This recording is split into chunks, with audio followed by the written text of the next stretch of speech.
Frederick Douglass, His Story Made History by Carol Domblewski, illustrated by John Martin. Page 3. Most people can look back on their past and find a story to tell. Few people, however, have ever found a story like Frederick Douglass's. Douglass was born into slavery and forced to live a life of pain and suffering. Yet when he escaped slavery, Douglass turned his despair into triumph. He turned his sorrow into strength. He also turned the story of his life into a reason for ending slavery once and for all. His story became one of the most important autobiographies of all time. Page 4.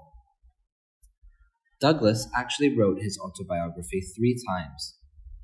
The work people often refer to is called A Narrative of the Life of Frederick Douglass.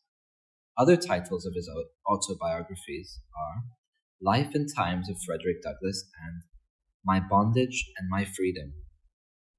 They tell the same story but in different ways. All of them are life stories. All of them are narratives. Frederick Douglass was born Frederick Augustus Washington Bailey in 1818 on a plantation on Maryland's eastern shore. Frederick knew almost nothing about his father except that he was white. His mother, Harriet Bailey, worked in the fields that covered much of the plantation, and Frederick rarely saw her. With his mother working such long hours, Frederick was sent to live with his grandmother until he was old enough to work. In his first years, Frederick hardly realized he was a slave.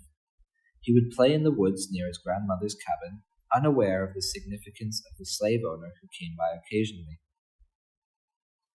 Frederick would learn the harsh realities of slavery when he was 6. His grandmother brought him to a beautiful house where his brother and 2 sisters were playing in the yard. He ran to play with them, and after a while realized that his grandmother was gone. Knowing that he had to stay, Frederick fell in the grass and wept. Page 5. Frederick and the other slave children were fed nothing but cornmeal, which was dumped in a trough for the children to fight over. The only clothing the children wore were baggy shirts that reached their knees. But the worst of their ordeal was the constant lashings administered by the slave owner. Countless nights, Frederick was kept awake by the screams of his aunt and other slaves of the house. But Frederick was lucky. The cruel slave owner had a daughter, Sophia, who was very fond of Frederick. When Sophia married, she gave Frederick a pair of clean trousers and brought him with her to her new home in Baltimore. Page 6. In Baltimore, Frederick's only job was to care for his new owner's infant son. He often sat by while Sophia read passages of the Bible to her son. Frederick wanted to learn how to read, and Sophia agreed to teach him. The kind woman was not aware of the law that prohibited slaves to read and write. She began to teach the young Frederick his ABCs. When her husband learned what she was doing, he put a stop to it right away. He convinced her it was unsafe and made her afraid to keep going. But in the case of Frederick, it was too late. The owner's wife had turned on a light that would burn brighter and brighter for Frederick. He had developed a hunger for reading, for words, and for knowledge. Nothing could satisfy that hunger but learning. He kept going on his own. He also got the younger white boys he sometimes played with on the city streets to help him. Frederick has said, "Learning the alphabet gave me the key to reading. I took that key, and with a little help from my friends, learned how to read, thus becoming a free man in my mind." Page 7. Reading was quite uncommon for people who had lived in slavery. It was considered a dangerous activity for enslaved people. Many owners were sure that reading would make them not want to work, since most of the work they did was manual rather than intellectual. They were also afraid that if slaves could read and write, they would be able to forge papers declaring that they were free and escape to the north.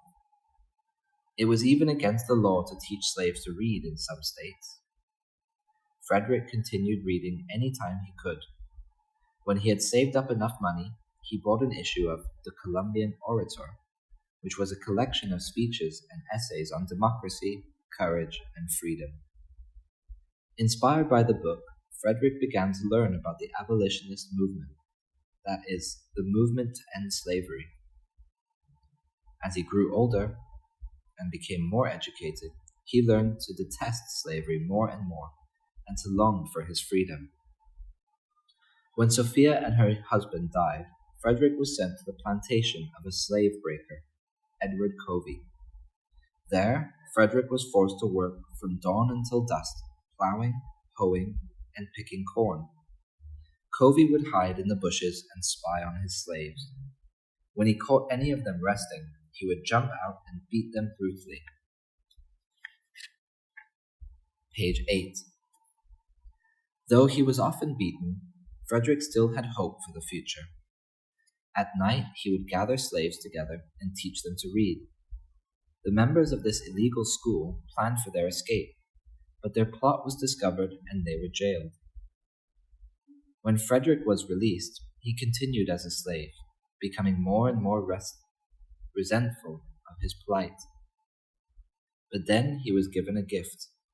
Some of the free slaves in Baltimore had organized the East Baltimore Mental Improvement Society, and Frederick was admitted into the group. This was where Frederick learned how to debate and speak in public. Finally, Frederick couldn't take enslavement anymore. He wanted his freedom too badly. He boarded a train north with false papers in hand. Through sheer luck, Frederick made it to New York City. He came into contact with abolitionists. These people were fighting to end slavery forever. When they met Frederick, they knew right away that they had met a special man. He was thoughtful and intelligent. He spoke so well and so clearly. Here was someone who could help their cause. To protect himself against whites who would have him return to the South, Frederick Bailey changed his name to Frederick Douglass. Page 9.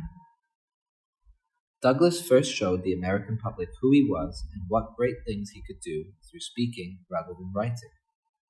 A turning point in his life occurred at an anti-slavery meeting. It was held in Nantucket, Massachusetts.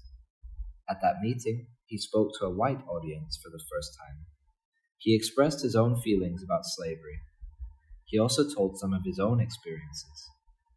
He told his own story so well, so powerfully, and with such feeling that the Anti-Slavery Society hired him to speak for them. He soon began traveling across the East and Midwest. Everywhere he went, he spoke out against slavery. He also became a spokesman for the rights of free blacks. Douglass said, "The real question, the all-commanding question, is whether American justice, American liberty, American civilization, American law, and American Christianity can be made to include and protect alike and forever all American citizens." Page 10. At the time, it was dangerous for Douglass to speak. After all, he was an escaped slave. Someone might recognize him. People could hunt for him and return him to his owners. In addition, not everyone wanted to hear what Douglass had to say. Some questioned his story. They did not believe that such a well-spoken, intelligent black man could have been born in slavery. Some said he was lying. Others insulted him. Douglass suffered many personal attacks. Douglass wrote his autobiography in part to let everyone know that what he had been saying was all true. He wrote to stop people from attacking him. He also wrote because the American Anti-Slavery Society wanted him to write his life story. They believed his story would have great power over people who read it. They were right. The autobiography became an instant bestseller.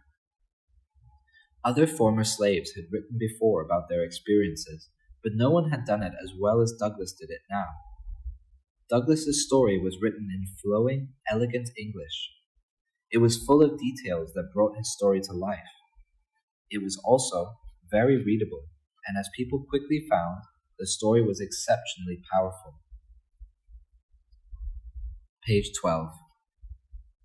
History played a part in its success too. The timing of his story was perfect.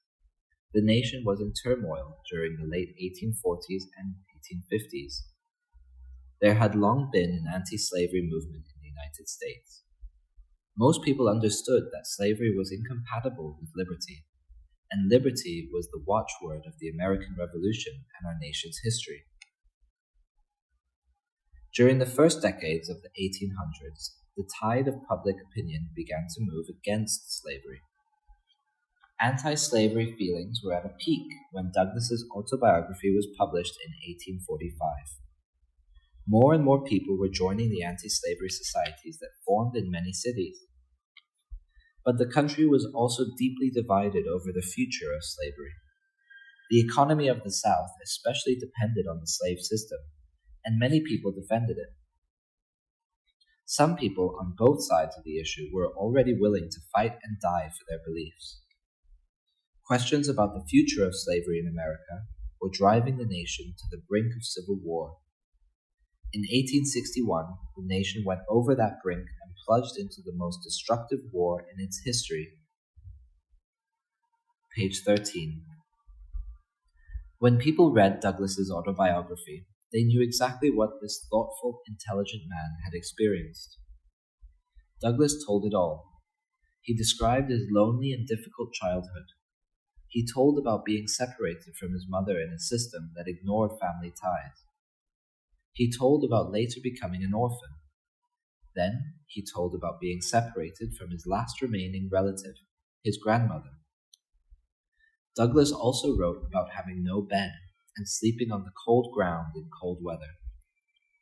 He said he survived only because he found an old bag that was used to carry corn during the day. He put the bag over his head to sleep in, but his feet, which did not fit in the bag, stuck out. The frost gave him cracks that were big enough to put a pen in. Page 14. Douglas also told about being counted up in the worth of a plantation as equal to only one farm animal. He told about families besides his own being separated forever from each other. He told about the endless hard work in the fields. Finally, he told about the terrible violence he and so many others suffered.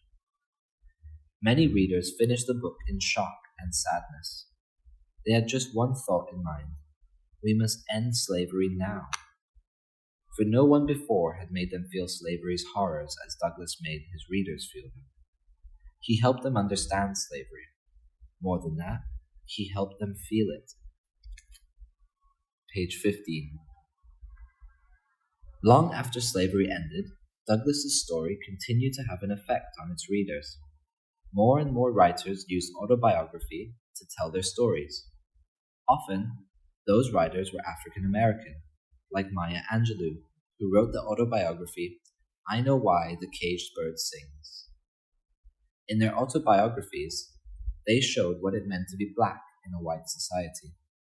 In ways that stirred their readers' emotions just as Douglas had, these writers told stories that showed unfairness and injustice. More than anything, these autobiographies showed the intelligence and the humanity of those who wrote them, bringing sympathetic responses from readers. And just like Douglas's book, these later autobiographies inspired readers to call for changes in the nation's laws and improvements in the life of all its citizens. Page 16. Douglas's autobiography also inspired many freedom fighters. One of them was Dr. Martin Luther King Jr. The famous civil rights leader was deeply moved by Douglas's story. Today, people still read this tale of both great sorrow and great courage. In it, they learn about the past. In it, some also find the strength to make the present better. The end.